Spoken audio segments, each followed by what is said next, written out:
Hi there, welcome to the channel or welcome back. My name is Angela. I'm a home gardener growing here in my Midwest garden, Zone 6. And today I'm doing kind of the final things to get ready for planting in my veggie garden. And last fall I did what I think was like my best job ever, prepping the beds for planting. If you missed that video and you're interested, I'll link it at the end of this video. But there were a couple of things that I did not get done. I should have, but I kind of pushed them off till the spring. So that is what I'm working on today. If that sounds interesting, let's go. And as you might be able to tell from all these bags of mulch just kind of laying about here like crazy and looking kind of untidy, that is one of the things that I need to get done. I'm going to work on that today. And while I mulched the beds themselves, my wooden raised beds, really well last year, did soil amendment. First I topped it off with soil, added compost and soil amendments, and then covered them with mulch. I didn't really finish mulching the pathways in between, kind of all the open spaces out here, and you can see where I've got a cardboard as a weed barrier that's been there for a long time. I really didn't finish mulching these areas at all. And is that really necessary for growing, planting out? No, not really. But I do have to say that it makes walking around out here quite a lot easier when there's like uniform, like the ground has a uniform surface on it. And truth be told, not gonna lie, I really just like the way it looks when it's all mulched nicely. It does my heart good to have it looking good. So there's that. Before we start working on that though, I'm going to show you a couple of things that are kind of necessary for me to start planting out. And one of these is my new raised bed there. It's 3 by 8, and thanks to my wonderful hubs who built this. He loves building things and I'm so thankful for that.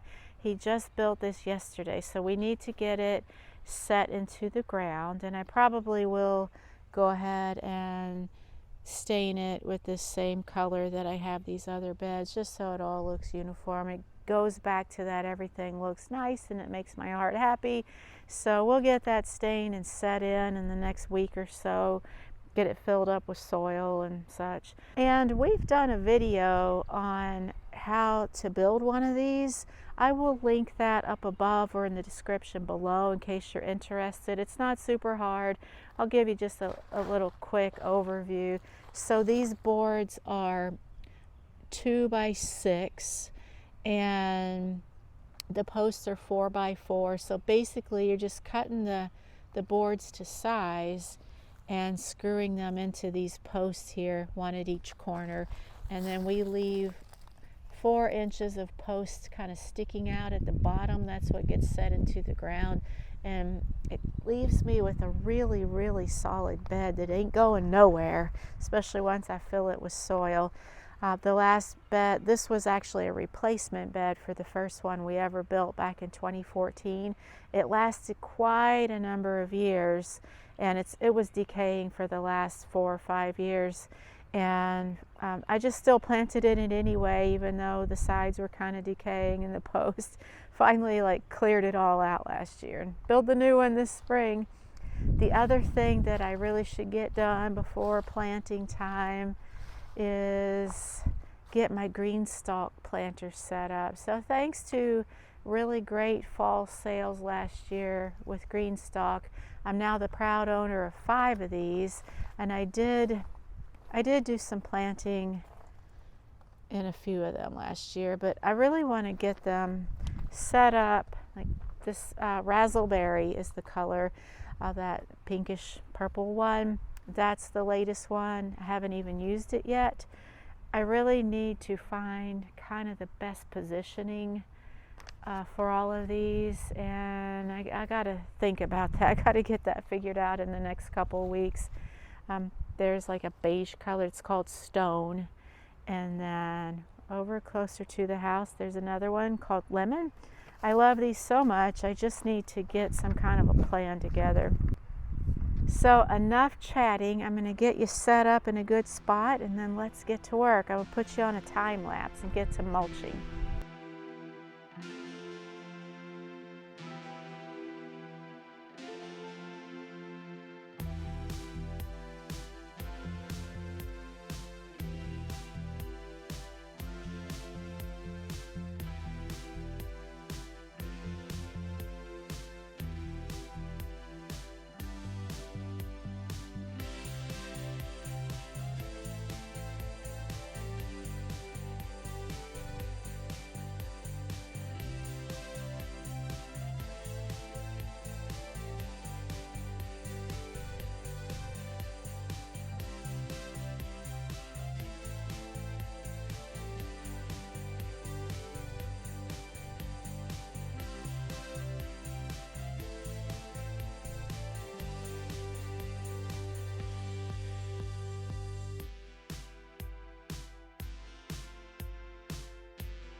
kind of get the feeling I'm definitely going to need more mulch.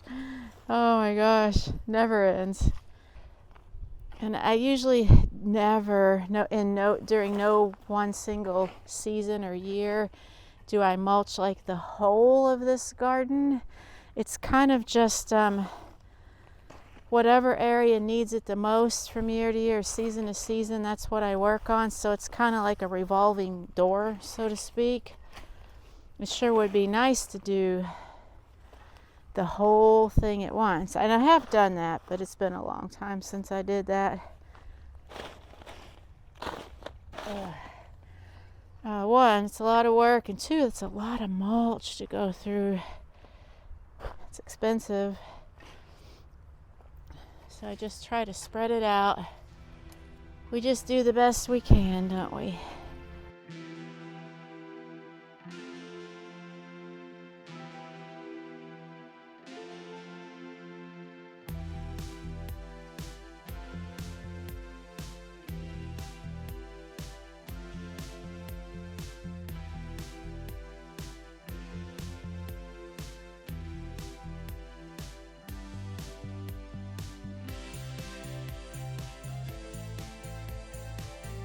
And it's actually getting quite warm out here.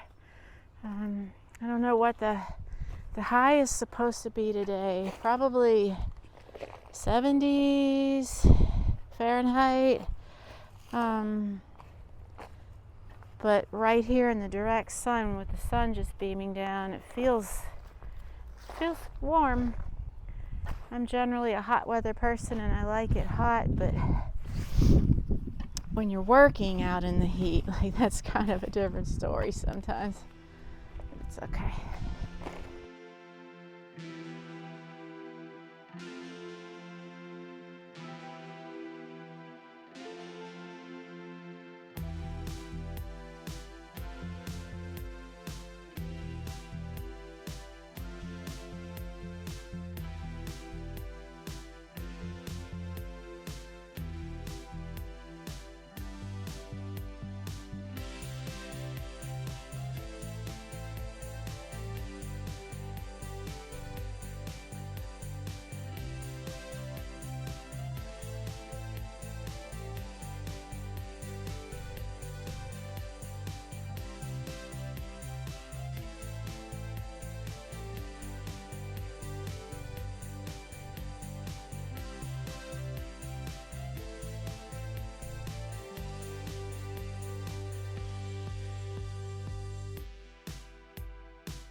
I think it would be like a dream scenario for me if I could, or someday when I would be able to gravel in this whole area, like all the open spaces in and around the beds and the walkways and everything.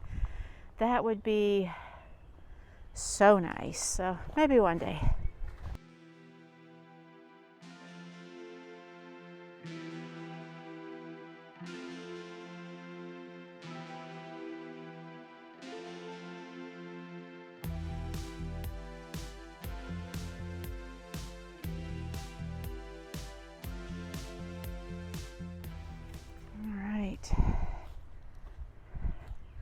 When I finish up with this mulching project, or at least finish for today, I'm going to do a little before and after picture for you guys, kind of from overhead. I don't have a drone, but from an upstairs window, just to show what the difference is.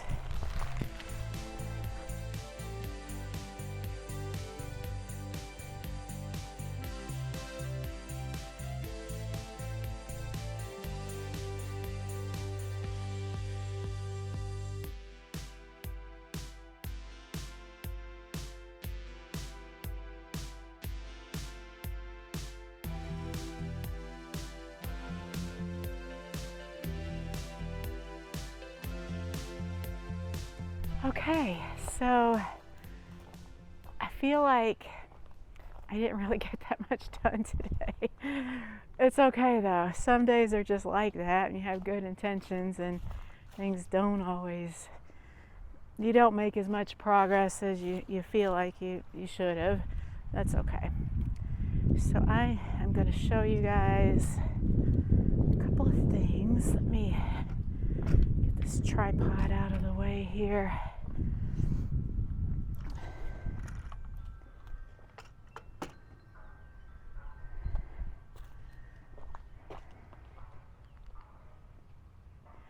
Okay, first, I've had my onion seedlings out acclimating for quite a while now, and frankly they're ready to go in, so I'm probably going to get those in the next few days. I'm going to show you what they look like. Okay, so they're in this tray right there. There's not a whole lot of them, but that's enough. Gives me something to work with. And then over here I've got leeks, a few, a couple celeries, or one celery, and some asparagus, just a few. So I will be getting those, like I said, in the ground here soon. You can see my mulch bags there. And mostly I want to show you this bench that we've had here for a long time. And it's hard for me to tell where this camera's focusing. Okay, there we go. It sometimes has a mind of its own. So this wooden bench we've had for several years now, and the seat was slats, just like the back, but we had an incident where it got sat on and the slats all just caved in. Luckily no serious injuries, but someone did fall through the seat there. So after we knew it was okay, after we knew they were okay, it was kind of funny. I mean, they were laughing too, so I felt okay to laugh, but not hard. I mean, you know. So what my husband did was get a sheet of pressure treated plywood and cut it down to fit, screwed it down onto the frame of the bench, which is still good. And now the cushion that came with this had rotted through and been weathered for a long time, so bought a new cushion. Found out that the new cushion was too short, because I was only finding cushions like depth wise 18 inches, and I needed at least 22 to fill the whole seat of this bench. I guess the cushion that came with it was made for it or something. So what I did was get one of those lumbar pillows from Amazon and covered it in this fabric. It's outdoor fabric with these birds that I've had for a while. I think I just had 1 yard of the fabric, but it was perfect to wrap around this lumbar pillow and fill in that gap where the cushion didn't go all the way to the back rest. Yeah, and it looks kind of cute too. And once you sit down on here, you can adjust this so that it gets you right in the lower back for some nice support there. So I think it was a win-win, and I love the birds. Makes me happy. So what else can I show you? Let's go back over here into the veggie garden.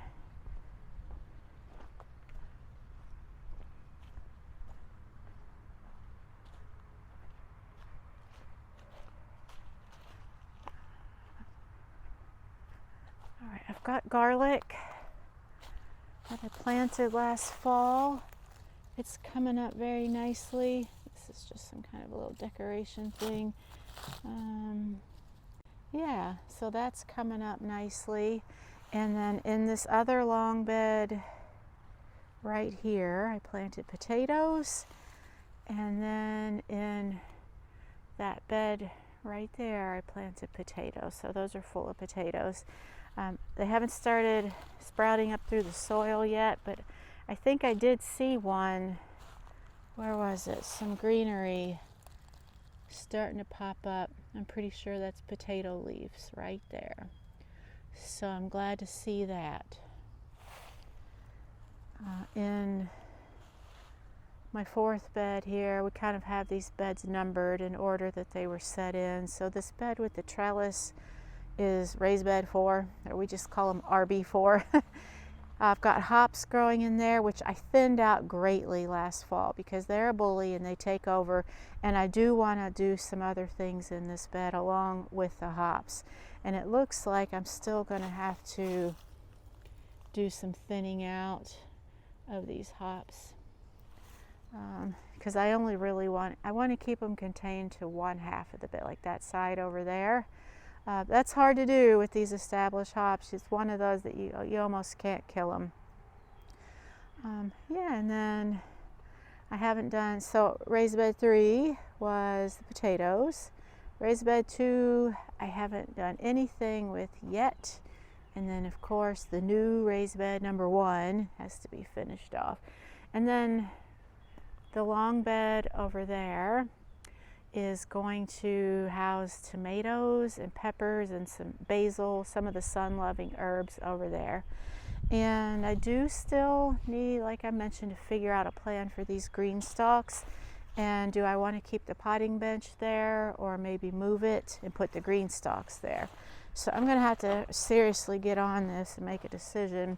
Now these T-posts right here, there's 4 of them kind of going down the row here. I did have some netting up there and I would use it to grow melons so they'd have something to climb onto, or grow tomatoes and then tie the tomato stalks to the netting as a support. This year I'm not sure what I want to do with this. I kind of thought about maybe turning this into some kind of a grapevine structure. Jury's still out on that, but first and foremost, I really need to get the green stalks set up and decide if I want to keep mulching. I might just leave those 2 green stalks there, right, in front of the greenhouse. It doesn't interfere with the way that the doors open up. So yeah, those might stay there. They look kind of nice, like as anchors. So that leaves me with this razzleberry one, the stone one, which is really leaning, in case you can't see that. I might try to straighten that out now before it just falls over on its own. Oh, I don't know, it's full of dirt. It is really leaning. I think that's kind of an accident waiting to happen. So I think I'm going to today, before I go in, unstack it just so it doesn't fall. And then my yellow one. I thought what might be kind of a cute idea would be to move this yellow, the lemon green stalk somewhere, and this open area here, put like a little, like a bistro table and a couple of chairs there, or a bench, just somewhere to sit down. This spot does tend to get a lot of shade, so that's nice. That's why my potting bench was originally there, but moved it. Yeah, we'll figure all these things out. It's going to take a minute.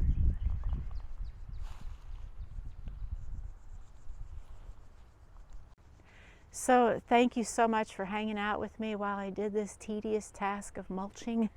If you liked the video, please do give it a thumbs up. It really helps my channel. And please consider subscribing if you haven't yet already. And as promised, I'm going to link the video showing the garden prep I did last fall. You'll be able to find that right over here. Thanks again, and until next time, just keep planting.